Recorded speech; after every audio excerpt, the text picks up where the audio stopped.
पार्वती प्रियपुत्राय पूर्वा सन्ध्या प्रवर्तते। उत्तिष्ठ गजराजस्य कर्तव्यं लोकपालनम्। उत्तिष्ठोत्तिष्ठ विघ्नेश उत्तिष्ठ गणनायक।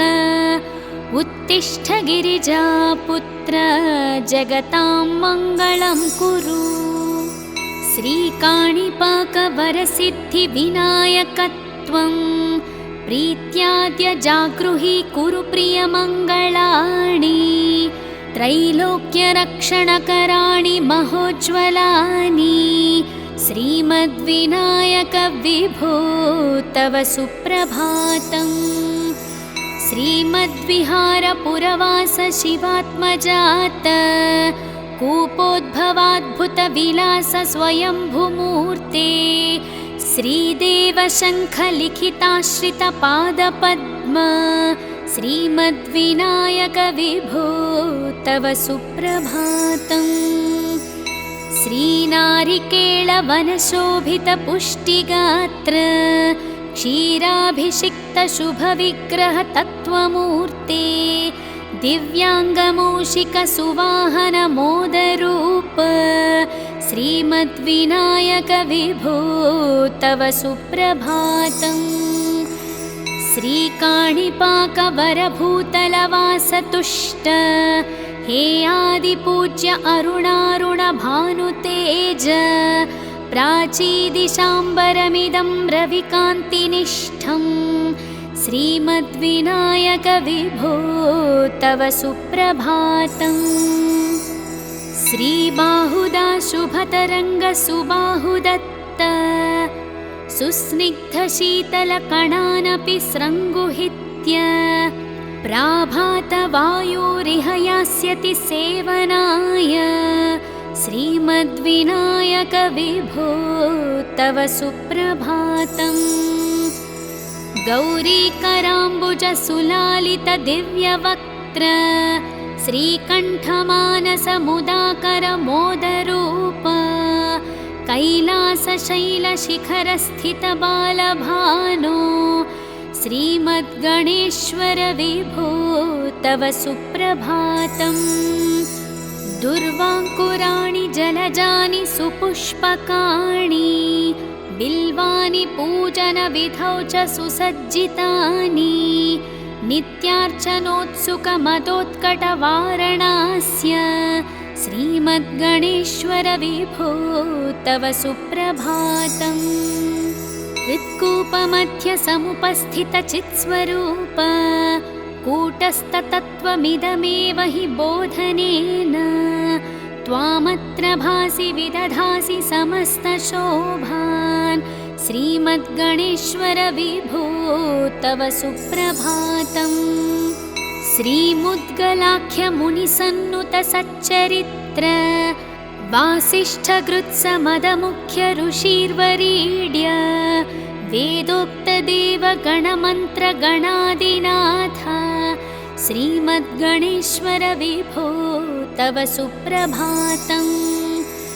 ऋग्वेदकीर्तितगणाधिपज्येष्ठराज त्वं ब्रह्मणस्पतिरिति प्रकटीकृतोऽसि। आथर्वशीर्षमनुमन्त्रितदिव्यमूर्ते श्रीमद्गणेश्वर विभो तव सुप्रभातम्। ब्रह्मादिदेव परिकीर्तितवेदपाठाः त्वत्शूर्पकर्णकुहरौ प्रविशन्ति देवाः। श्रुत्याधुनैव परिपालय धर्मसङ्घान् श्रीवल्लभेश भगवान् तव सुप्रभातम्। हेरम्बलम्ब जठराद्भुतदिव्यगात्र प्रारम्भपूजनमिदं दयया गृहीत्वा। सर्वाशुभानि परिनाशय सर्वपुत्र श्रीवल्लभेश भगवान् तव सुप्रभातम्। भानुदयेन न हि दृश्यति चन्द्रबिम्बं त्वत्फालदेश शशिरेव विभाति नित्यं। सत्यस्वरूप निगमागम सन्नुताङ्घ्रे श्रीवल्लभेश भगवान् तव सुप्रभातम्। कालाग्निरुद्रसुतकालनियामकत्वं कालानुकूलफलदोऽसि कलामयोऽसि कल्याणकारककलाधरशेखरोऽसि श्रीवल्लभेश भगवान् तव सुप्रभातम्। उग्रस्वरूप रिपुनाशक उग्रपुत्र सौम्योऽसि सोमविनुतोऽसि प्रशान्तरूप सर्वेश सर्वफलकारक सर्वमूर्ते श्रीवल्लभेश भगवान् तव सुप्रभातम्। दारिद्र्यदुःखभयभञ्जन दक्षस्वामिन् तारुण्यविग्रहधनाधिफलप्रदायिन् लावण्यमञ्जुलकलान्वितरञ्जितास्य हे विघ्ननाथ भगवान् तव सुप्रभातम्। गम्बीजतुष्टगणराजगकारपूज्य गान्धर्वगानपरिवर्तितनादमूर्ते गाङ्गेयगण्यगणिताधिककलास्वरूप श्रीमद्विनायक विभो तव सुप्रभातम्। मूलादिचक्रनिलयाच्युतयोगमूर्ते त्वामादिदेवमनुचिन्त्य तरन्ति भक्ताः रागादिदोषपरिहारक वेदवेद्य हे विघ्ननाथ भगवान् तव सुप्रभातम्। लक्ष्म्यादिशक्तियुत शक्तिगणेश्वरोऽसि दिव्याक्षरोऽसि शुभमन्त्रविराजितोऽसि तन्त्रादिभिर्नुतनतेष्टदवल्लभेश हे विघ्ननाथ भगवान् तव सुप्रभातम्। नागोपवीतधरनाथ विनोदचित्त नागास्य नाशित महाघनतानुरक्त आनन्दतुन्दिलतनो बहिरान्तरस्थ हे विघ्ननाथ भगवान् तव सुप्रभातम्। भद्रे भवक्त्र नवभद्रद भद्रतेज रुद्रप्रियात्मज मदद्रव शक्तियुक्त अद्रीशजा मधुरवत्सलतानिधान हे विघ्ननाथ भगवान् तव सुप्रभातम्। सर्वार्थसिद्धिफलदायक बुद्धिदायिन् विघ्नाद्रिवज्र परिपूज्य चतुर्थीकाले भद्रं पदं दिशसि भक्तगणार्थितोऽसि हे विघ्ननाथ भगवान् तव सुप्रभातम्। बालादिभव्य बहुरूपधरोऽसि देव चिन्तामणिस्त्वमसि सर्वफलप्रदोऽसि त्वन्नाम दिव्यमणिरस्ति जगद्धिताय हे विघ्ननाथ भगवान् तव सुप्रभातम्। हे काणिपाकगणराट् तव सुप्रभातम्। ये मानवान् प्रतिदिनं प्रपठन्ति भक्त्या तानेकविशन्ति कुलान् परिपालय त्वम् इत्थं वदन्ति विबुध करुणार्थचित्ताः। इति श्रीकाणिपाकगणपति सुप्रभातं सम्पूर्णम्।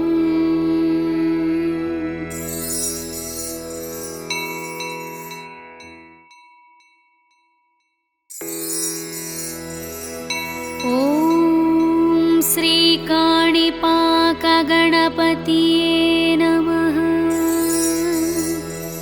पार्वतीप्रियपुत्राय पूर्वा सन्ध्या प्रवर्तते उत्तिष्ठ गजराजस्य कर्तव्यं लोकपालनम्।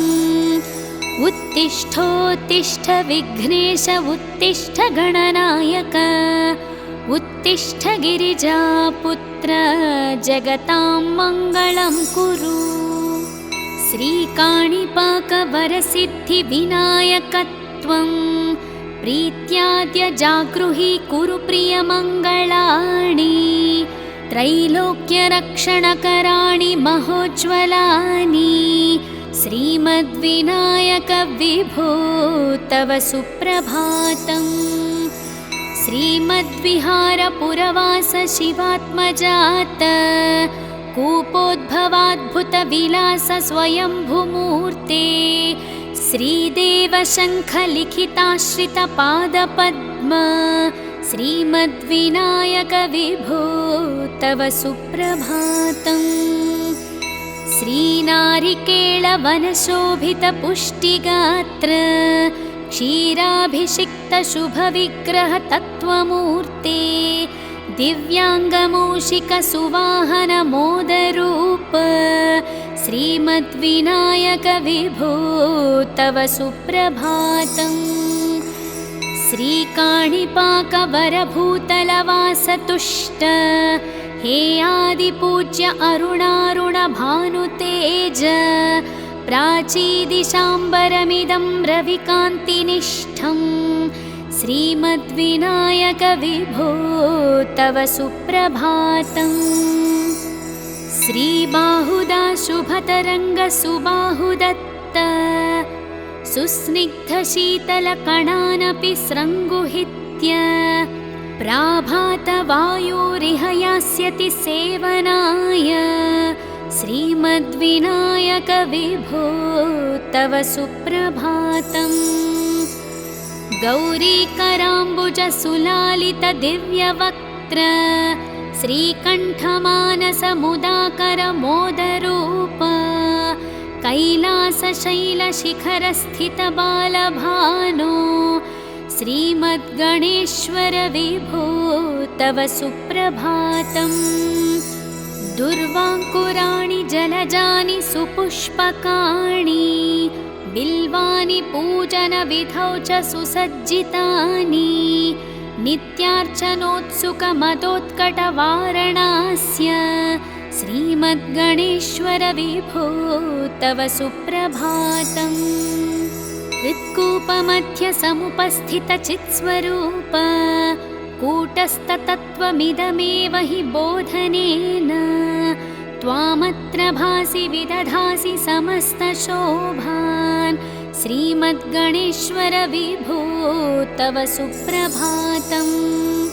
श्रीमुद्गलाख्यमुनिसन्नुतसच्चरित्र वासिष्ठगृत्समदमुख्य ऋषिर्वरीड्य वेदोक्तदेवगणमन्त्रगणादिनाथ श्रीमद्गणेश्वर विभो तव सुप्रभातम्।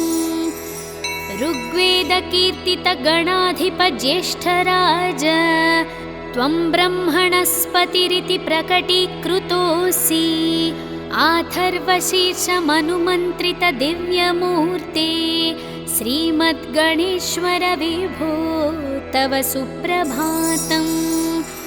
ब्रह्मादिदेव परिकीर्तितवेदपाठाः त्वत्शूर्पकर्णकुहरौ प्रविशन्ति देवाः श्रुत्याधुनैव परिपालय धर्मसङ्घान् श्रीवल्लभेश भगवान् तव सुप्रभातम्। हेरम्बलम्ब जठराद्भुतदिव्यगात्र प्रारम्भपूजनमिदं दयया गृहीत्वा सर्वशुभानि परिनाशय सर्वपुत्र श्रीवल्लभेश भगवान् तव सुप्रभातम्। भानुदयेन न हि दृश्यति चन्द्रबिम्बं त्वत्फालदेश शशिरेव विभाति नित्यं सत्यस्वरूप निगमागम सन्नुताङ्घ्रे श्रीवल्लभेश भगवान् तव सुप्रभातम्। कालाग्निरुद्रसुतकालनियामकत्वं कालानुकूलफलदोऽसि कलामयोऽसि कल्याणकारककलाधरशेखरोऽसि श्रीवल्लभेश भगवान् तव सुप्रभातम्।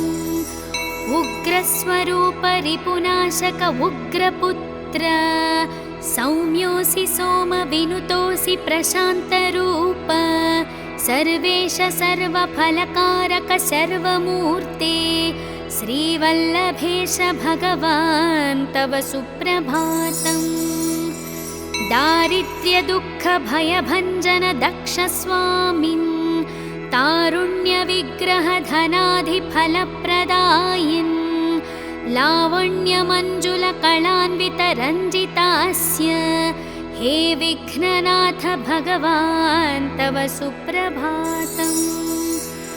गम्बीजतुष्टगणराजगकारपूज्य गान्धर्वगानपरिवर्तितनादमूर्ते गाङ्गेयगण्यगणिताधिककलास्वरूप श्रीमद्विनायक विभो तव सुप्रभातम्।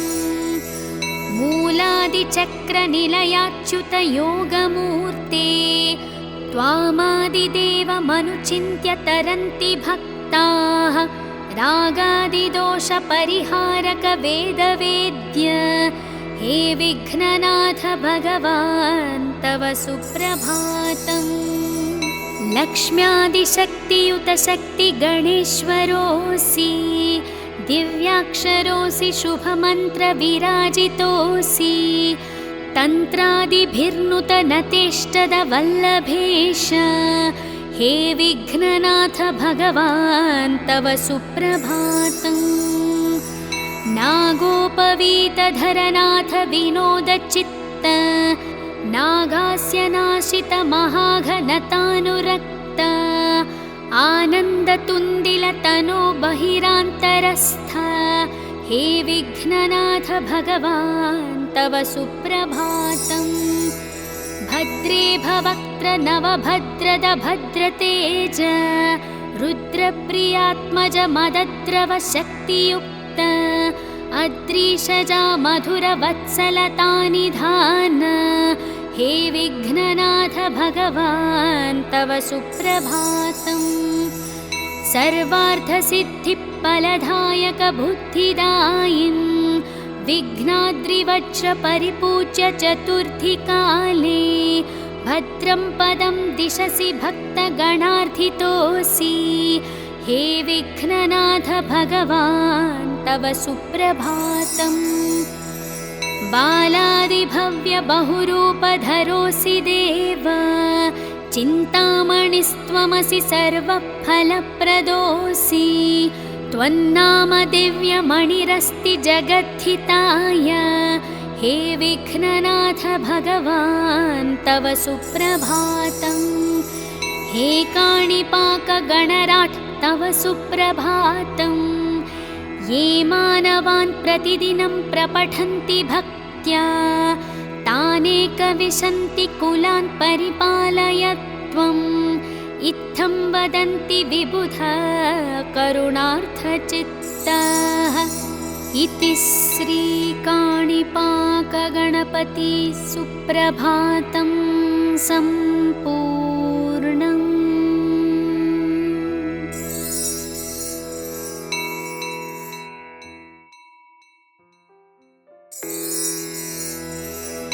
ॐ श्रीकाणिपाकगणपतये नमः।